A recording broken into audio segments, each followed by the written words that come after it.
একটা সেনকোগোলের দোকানে ডাকাতি হয়েছে এবং 5 থেকে 7 জন এরা ঢুকে ডাকাতি করছিল। সে টাইমে আমাদের কাছেই আইসিসিপুর ছিল, মেঘনাথ মণ্ডল।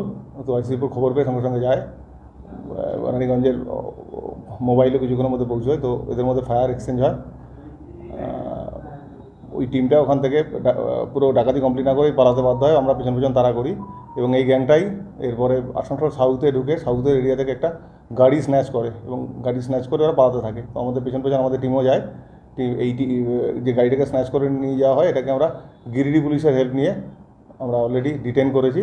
একজনকে মিসকেন ধরা পড়েছে, বাকিদের খোঁজে তল্লাশি চলছে। আর ডাকাতি রিলেটেড যা কিছু ইস্যু আছে আমরা ইনভেস্টিগেশন শুরু করেছি, তদন্ত চলছে।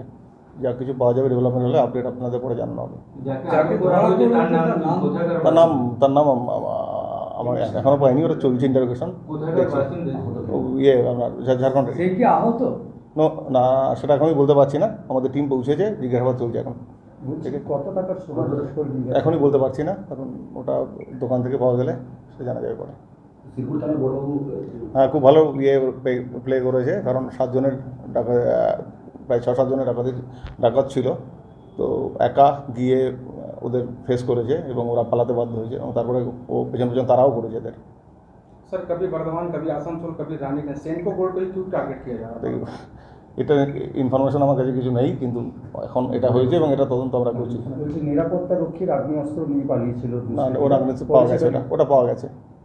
কোথা থেকে পাওয়া গেছে? কোথা থেকে, এটা কাছেই ফেলে গেছিলো একটা জায়গায়, ওখান থেকে আমরা ওটা পেয়েছি। না, আতঙ্কিত হওয়ার কিছু নেই। ইনসিডেন্ট হয়েছে, ডেফিনেটলি যা লিগ্যাল অ্যাকশন আছে আমরা নেব এবং ভবিষ্যতে সিকিউরিটি আর কীভাবে বাড়ানো যায় সেটা আমরা ভেবে দেখব। আতঙ্কিত হওয়ার কিছু নেই। Thank you.